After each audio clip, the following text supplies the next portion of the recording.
सरपंचा के मजाक उड़ाने शुरू कर दिए, ट्रोल करने शुरू कर दिए हैं। इंस्टाग्राम के ऊपर बात करा, फेसबुक के ऊपर बात करा तो गाना कुनी पर 2.5 लाख वाला सूट, बोला सरपंच नहीं तो 2.5 लाख वाला सूट पा रहे और सरपंच की 2 लाख की लिमिट है। इस तरह के ट्रोल होने शुरू हो गए सरपंचा के ऊपर। दोस्तों नमस्कार भाई, एक बार फिर स्वागत है। पूरा पहले भी वीडियो आपने देखी है, मायर टोल बाइक पर दिखा दे भाई उस साइड में, मायर टोल के ऊपर मौजूद है। सारे सरपंच मेरे साथ मौजूद है और फिलहाल हिसार की जो बात करें, हिसार से जो सरपंचा का एक प्रधान बना रखे हैं उनके साथ वो पूरी बात करेंगे और पूरी टीम साथ में खड़ी है। क्या कुछ पूरा मामला था, क्या कुछ पूरी बात चलने लग रही है। प्रधान जी राम राम। राम राम भाई। सबसे पहले तो मैं आपके दर्शकों को राम राम कहता हूँ। मैं जिला प्रधान संजय कुमारी। हमारा ई टेंडरिंग के खिलाफ धरना प्रदर्शन जारी है।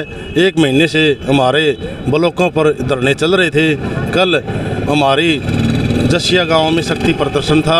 हमारे पंच और सरदार और सरपंच और जनता 50,000 के करीब आदमी पहुंचे हैं और आज हमारा चक्का जाम का निर्णय था।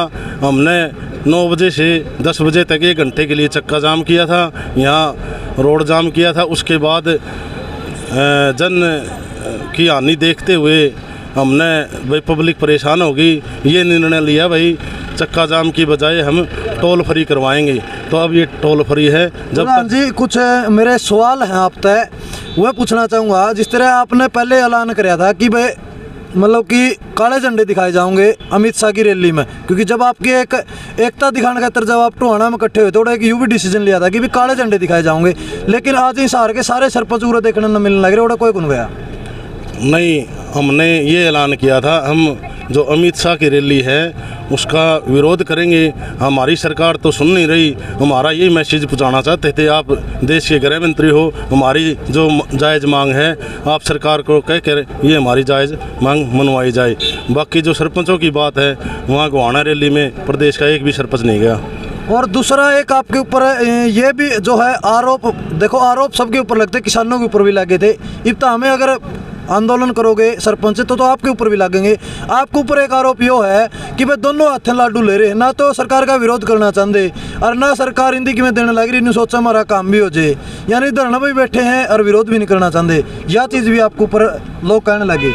नहीं, कौन कह रहा है? हम विरोध कर रहे हैं। हमारे धरने प्रदर्शन 1 महीने से ब्लॉकों पे चल रहे हैं, हम विरोध कर रहे हैं सरकार का। अभी थोड़ी देर पहले की अगर बात करूँ मैं, टोल की जो है मुर्दाबाद के नारों के ऊपर थोड़ा बहुत डिस्प्यूट भी चला था। आज आपके सरपंचों की एकता की अगर बात करें, सरपंच भी नरे नरे खड़े हैं, यूं क्या चक्कर है? नहीं, सरपंच एक है, हमारे पूरे प्रदेश के सरपंच एक है, कोई अलग नहीं है। हमारा भाईचारा सब इकट्ठा है।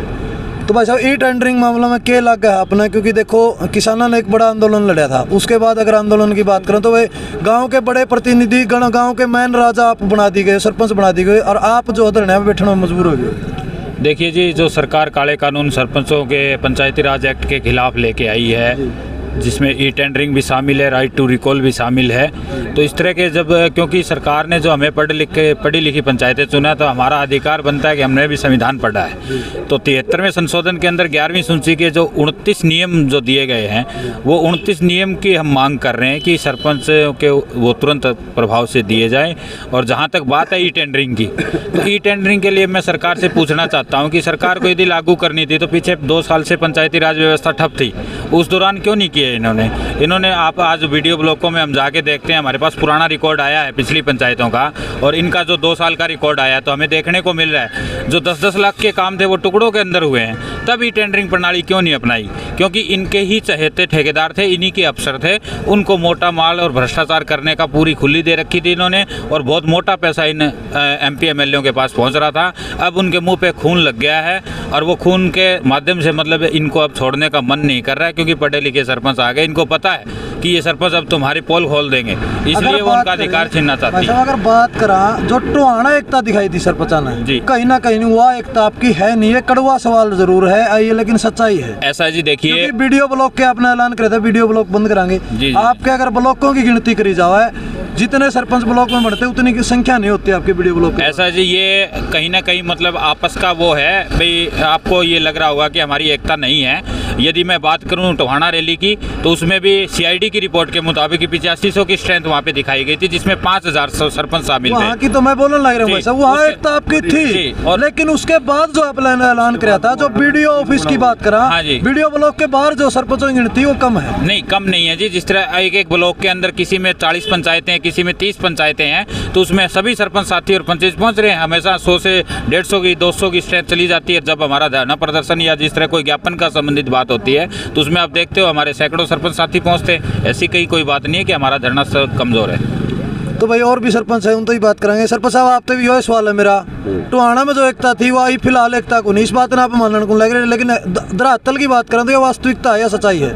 ऐसा जी, सीआईडी की रिपोर्ट भी है जाली, आज ऊपर आ रहा है आपका धरना, तभी यह रिपोर्ट गई कि भाई आपस में गुट बन रहे हैं। सीआईडी की रिपोर्ट के अनुसार मैं आपसे सवाल करने लगा। ऐसा है, गुट बिल्कुल नहीं है, लेकिन आंदोलन कोई भी हो तो उसमें हो सकता है, क्या पता है का भाई का दिमाग कोई ज़्यादा काम करने लग जाए, उसको वो क्या पता अपना संगठन के लिए वो सही नहीं हो फैसला, तो कई बार एक आधा भाई कोई नाराज़ हो जाता है। अगर ऐसे हमारा भी कोई भाई नाराज़ होगा तो उसको हम मनाने का पूरा हरियाणा प्रदेश की जो हमारी संगठन कमेटी बनाई गई है वो काम करेगी।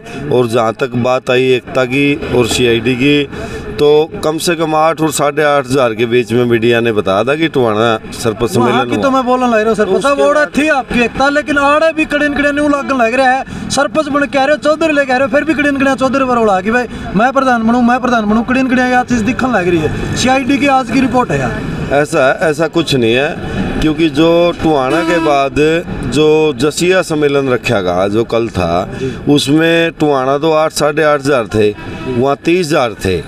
तो ये समझो कि आप मतलब जो टोहाना भाईचारा था उससे 3 गुना ज़्यादा मजबूत हुआ सरपंचों का संगठन, कमज़ोर नहीं है कहीं से भी। और ये जब तक मजबूत रहेगा, जब तक जो भी हमारी 25 सदस्यीय कमेटी है वो सरकार उससे बातचीत करके इसका हल नहीं निकालेगी, और जो कमेटी के आगे जो डिमांडें पूरे हरियाणा प्रदेश के सरपंचों ने रख रखी हैं, वो डिमांडों को जब तक सरकार ध्यान नहीं दे पाएगी, जब तक ये संगठन जारी रहेगा। अब धरना कितने बजे तक है? ये धरना वैसे तो 1 बजे तक का टाइम था, और बाकी चल रहा है अभी, और मीटिंग चल रही है अंदर। भाई किस टाइम तक और भी समय इसका बढ़ाया गया है, शायद 1 तो बज चुका होगा, तो हो सकता है 1-2 घंटे और भी चल पड़े। और ऊपर से जो भी आदेश आएंगे उनका सभी हरियाणा प्रदेश के सरपंच पालन करेंगे। तो एक सवाल और ध्यान में रहेगा मेरा, कुछ इस तरह के आरोप भी है मतलब कि आपके ऊपर सरपंचों के ऊपर कि भाई कुछ सरपंच जो है इस मतलब बीच में तो निकल गए हैं जो सरकार की गोद में जा बैठे हैं, ऐसा कुछ भी है या वैसे फैलाई जा रही है बातें? ऐसा कुछ नहीं है, हमने सरकार से कोई लेना देना नहीं, हम जनता के चुने प्रतिनिधि हैं सभी भाई, और जनता के विकास के लिए काम करना है। और हमारे चाहे वो कांग्रेस की सरकार रहे, चाहे बीजेपी की रहे, चाहे जेजेपी की रहे, कोई भी सरकार रहे, सरकार से हमारे कोई लेना देना नहीं है। हमारे जनता के अधिकार का पैसा है, वो लेके हमने जनता के बीच में लाना है, चाहे कोई भी सरकार रहे, सरकार से हमारा कोई लेना देना नहीं है। और मैं गाँव दानसू से सरपंच प्रतिनिधि। जिस तरह ये सवाल करा कि मैंने कुछ सरकार की गोद में जा बैठे हैं, क्योंकि देवेंद्र सिंह बावली की टोहाना रैली थी, उसमें बहुत से सरपंच पहुंचे थे, वह सरपंच कौन थे? नहीं, ऐसी तो कोई बात नहीं है जी, कोई होंगे उनके निजी पर्सनली उस हिसाब से गए। करीबन 50 से 100 सरपंच वहाँ मौके पर मौजूद थे। नहीं, ऐसा तो कुछ नहीं है, हम धरने पे थे उस टाइम जी। हाँ जी सरपंच साहब, इस बारे में क्या कहना चाहते हैं? ऐसा जी हो सकता है वो सरपंच किसी वजह से भाईचारा के हिसाब से चले गए होंगे, लेकिन हमारी संगठन की टीम बड़ी मजबूत हमने चुन के बनाई है। वो जो भी 50-100 भाई गए हैं, उन्होंने भी सरकार के खिलाफ है वो काम नहीं किया कोई भी। तो पक्ष में तो जब होता है जब आदमी काम में कार्य करने में सहमत हो, मैं अपना जो पद का कार्य हो कर रहा हूँ, उन्होंने भी ई टेंडरिंग के तहत कोई कार्य नहीं किया। अगर किसी भाई ने कोई हो सकता है 6-6.5 हज़ार की जो संख्या है हरियाणा प्रदेश के अंदर सरपंचों की, उसमें से अगर एक आधा भाई ने अगर कोई किया भी होगा तो उसको हमारी जो संगठन की टीम हरियाणा प्रदेश की वो मनाने का पूर्ण रूप से काम करेंगे, हमें विश्वास है। दोस्तों अगर बात करें भाई, फिलहाल जो है सरपंचा के मजाक उड़ाने शुरू कर दिए, ट्रोल करने शुरू कर दिए हैं, इंस्टाग्राम के ऊपर बात करें, फेसबुक के ऊपर बात करें, तो गाना को नहीं बे 2.5 लाख वाला सूट, बोला सरपंच नहीं तो 2.5 लाख वाला सूट पा रहे और सरपंच की 2 लाख की लिमिट है। इस तरह के ट्रोल होने शुरू हो गए सरपंचों के ऊपर। सरपंचों की बात आपने सुनी, आपने क्या लगा भाई इनकी मांग कितनी जायज़ है और किस तरह इनका समाधान हो सका है? आप भी कमेंट में राय रखियो। धन्यवाद, फिर मिलूंगा एक नेक्स्ट वीडियो में।